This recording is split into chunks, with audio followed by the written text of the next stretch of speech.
Olá, o meu nome é Vanessa Bentes e eu irei apresentar o trabalho intitulado Diversidade de Fungos na Bacia do Baixo Rio Tapajós, no estado do Pará, Brasil. Bom, os fungos que ocorrem em água doce eles ainda são muito pouco explorados, principalmente na região amazônica. E isso se deve a alguns fatores, como, por exemplo, as grandes extensões de rios nesse ambiente, as dificuldades de acesso a esses locais e há um fator também relacionado aos fungos de ambientes aquáticos, que é a dificuldade de crescimento em laboratório. Quanto à área de estudo, ela ocorreu na Bacia do Rio Tapajós, mais especificamente na região do Baixo Rio Tapajós, entre as cidades de Santarém e de Itaituba. Nesse ambiente, a diversidade está diretamente relacionada com a dinâmica dos rios, que acontecem de forma sazonal, e as inundações anuais. A Bacia do Baixo Rio Tapajós é a bacia com o maior número de unidades de conservação em seu entorno. E apesar disso, ainda sofre ameaças na sua conservação da biodiversidade por conta da frequente pressão antrópica que é muito forte nessa região. Os fungos filamentosos em água doce eles podem ter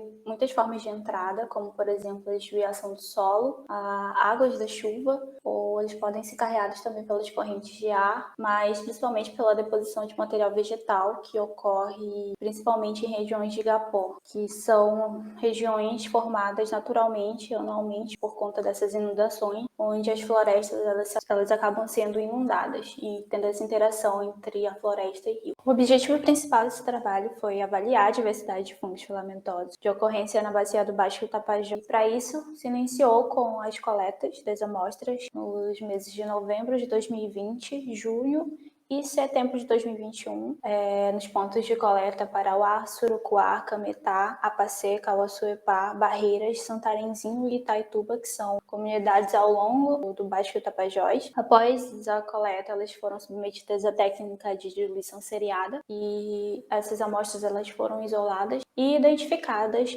os seus grupos taxonômicos.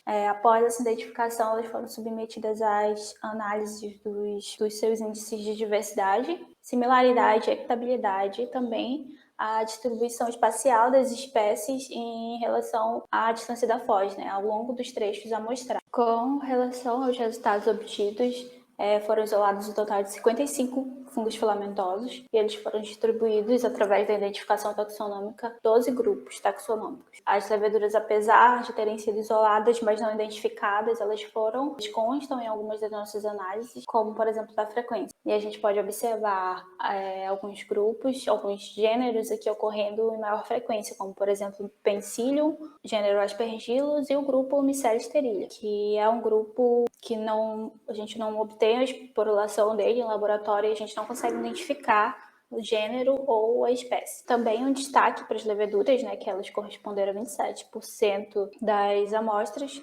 de frequência, então elas ocorreram com bastante intensidade em todos os locais de coleta. Aqui a gente tem uma tabela com alguns dados importantes da composição, diversidade, equitabilidade e dados da similaridade da comunidade de fungos. Tem alguns dados da riqueza em cada período de coleta, diversidade e equitabilidade para cada período de coleta e a similaridade entre todos os períodos de coleta. Essa figura é um histograma da distribuição espacial das espécies ao longo dos trechos amostrados, onde a gente consegue perceber os taxons que ocorreram com maior frequência sendo distribuídos ao longo de da maioria, pelo menos, dos locais de coleta, assim como as leveduras, ocorrendo principalmente nas áreas mais próximas às cidades, como Itaituba e as regiões Sorocabana, que são mais próximas da cidade de Santarém. Essa intensidade de levedura ela pode estar relacionada com essa proximidade das cidades por conta de processos de antropização.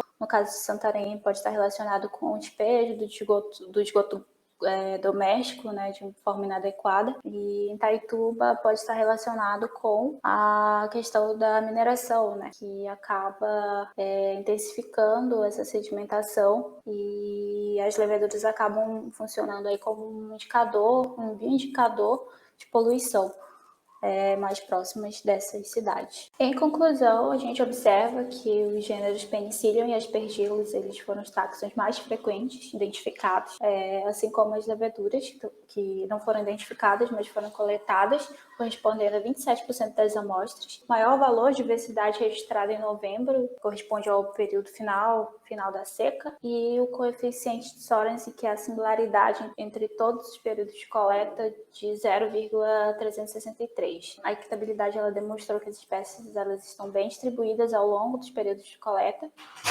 e a distribuição de leveduras no análise de distribuição observa a maior quantidade ao longo dos pontos amostrados com destaque principal nos pontos mais próximos às cidades. Através desse trabalho, possibilita conhecer a diversidade de fungos filamentosos que existem na bacia do Baixo Rio Tapajós, assim como ele também pode direcionar estudos que contribuem para o conhecimento dessas espécies, considerando esse avanço da pressão antrópica nessa região pode representar um problema na conservação dessa biodiversidade, e esses resultados eles também podem direcionar ações de manejo, de remediação, tanto nas comunidades como nas unidades de conservação dos arredores, e chama atenção para uma melhor fiscalização das atividades, principalmente mineração, visando uma conservação efetiva desse meio ambiente, não somente no ambiente terrestre, como também no ambiente aquático. Bom, chegando ao fim da minha apresentação, eu gostaria de agradecer à Universidade Federal do Oeste do Pará, onde eu realizei essa pesquisa,